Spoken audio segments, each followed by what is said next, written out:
Hey all, Holly Warner here, once again, coming at you talking about oxalates. This is going to be part of the oxalate series, so there are going to be other videos. Be sure you check out my YouTube channel if you're not on my YouTube channel right now, which hopefully you are, because that's the place to be. So make sure you hit the little bell, ding ding, subscribe, like, follow, all that jazz. And if you really like it, you can share it with your friends. What? All right, so let's talk about oxalates. Oxalates are something that we don't hear about enough. It's something that when I mention it to my patients, half the time they look at me cross-eyed as if, well, what does this even mean? I have emails daily from registered dietitians, from physicians, from other, people who are in functional medicine, from nutritionists, you name it. And they go, what are you doing? How is this working? How are you getting results with this patient when we've been stumped for so long? It usually comes back to the oxalates. Now, I fell into oxalates. I'm not going to lie. For me, when I did my clinical nutrition training, oxalates weren't really something that we delved into a whole lot. Yeah, it was mentioned maybe once or twice, but nothing in detail and nothing in reference other than perhaps kidney stones. So when I started digging into this topic, based on my own experience with them, I was mind blown to find out that a lot of my health issues, like my itchy eyes, for example, were oxalates. I was oxalate dumping. I have friends and family who had, my jaw is sore, and they've been spending years looking into TMJ when it turns out that they had a high oxalate load. And when they were experiencing an oxalate dump, their jaw would ache or their bones would ache. I myself swapped over not to a low oxalate diet, but to a carnivore diet, which essentially would be the same thing because I removed all vegetables and fruit. I know, gasp, completely and totally from my diet. I don't have any of them. And with the removal of those also came the removal of many symptoms, such as my cold urticaria, which I do talk about quite frequently in other videos. I had autoimmune conditions. I had chronic pain. I had chronic illness. I no longer have any of those things. But here's what is part of where we went wrong in our education system. And this goes for nutritionists. This goes for the functional med practitioners. This goes for the naturopaths out there, especially for the naturopaths out there who I see promoting these diets, which are, it's not wrong. It's what I did as well. So I'm not saying that these are not intelligent, well-educated people. What I'm saying is that we've been led astray.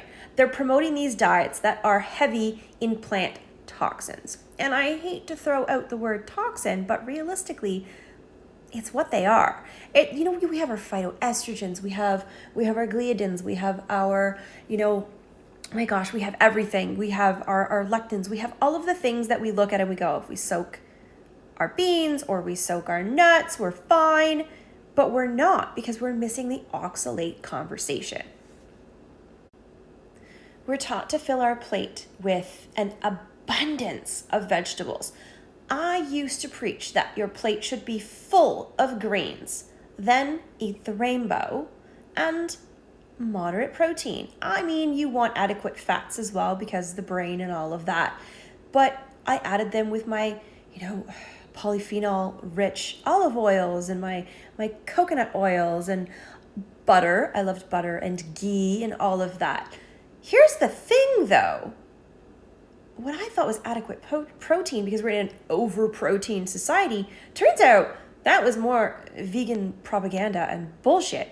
Women especially are not getting enough protein. We are under-proteined, so I'm not too worried about being over-proteined. And then it's preached to us that too much protein is a bad thing and we can only utilize a certain amount.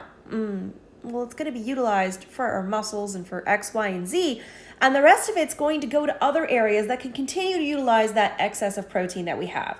It's not just for one system of the body. So no, we are not over-proteined. I also hear many of the naturopaths out there who are on the more whole food, plant-based, or vegan side of things saying, well, Holly, we produce oxalates naturally. What's the problem? We do, yes, in fact, produce oxalates within our body. but very, very small amounts. Very, very, very, very small amounts. Minute, itty bitty amounts. Not in the excessive amounts that we are consuming when we have, for example, a spinach salad or a handful of almonds, which all you personal trainers out there telling your clients to run out and grab a handful of almonds to keep them satiated throughout the day. Hello, oxalate load. Okay, so here's the thing. When I talk about personal trainers and naturopaths and such, I'm not against you guys. I think you guys are awesome, and I think that the world needs you, and I stay in my lane, and most of you need to stay in yours, and I don't cross over into your realm and tell people how to train. You shouldn't be coming over into my realm and telling people how to do clinical nutrition or advising supplements. Some of the personal trainers out there actually have gone that step ahead, and they've taken like a precision nutrition course or one of the other ones that are out there that are actually good courses. They're pretty good. But with clinical nutrition, we go a little bit deeper, and functional medicine, we go a little bit deeper. So we are able to recognize the signs. For example, when you tell a client, whether you're a naturopath dealing with a patient or personal trainer or whoever, and you say, you can have a shake throughout the day, maybe after you worked out, or maybe you're having a shake for, breakfast or whatever the case may be, and you throw it together and it looks delicious as it's got almond butter and it's got almond milk. So you're like, oh, good, no dairy. And then it's got some blueberries because they're high in antioxidants.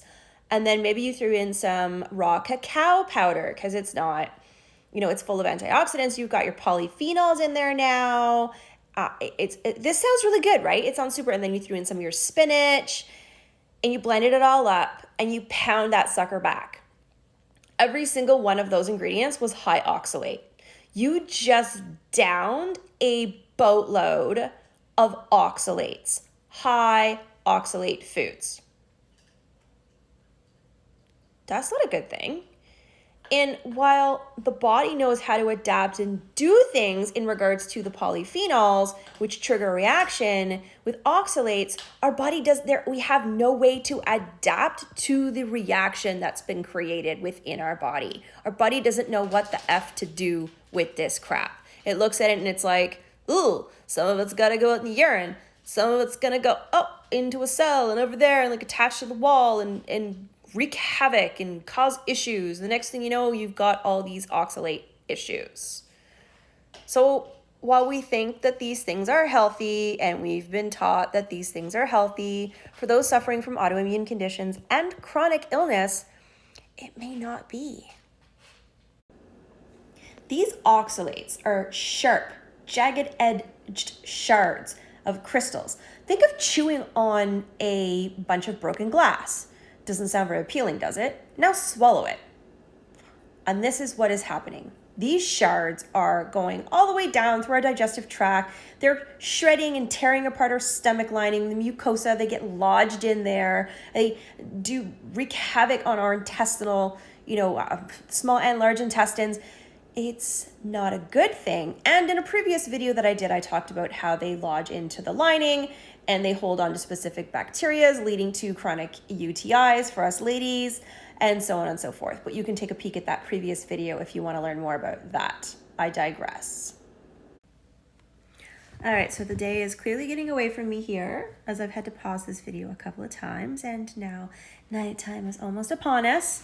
So I'm gonna wrap it up, and then I'm gonna do part 2 of this video, and I'm going to go a little bit deeper into specific bacterias that we have within our gut, in our intestines, to degrade oxalates. That's actually a thing. It's like the only defense mechanism that we have. However, if you are having lots of green smoothies and a high oxalate diet, you kill them off. And in little bits feed them, which is good. Too much kills them, which is bad. And we're going to review the effect of course, antibiotic use and certain other factors that can affect that particular bacteria in my next video. So stay tuned. It's gonna happen very soon. I'm wrapping this up. Like, share, subscribe. Hope you enjoyed this video. To the person who keeps putting a thumbs down on my videos, that's okay. You don't have to like me, but it's cute that you want to troll me. Mwah. There's a lot more where this came from, so stay tuned.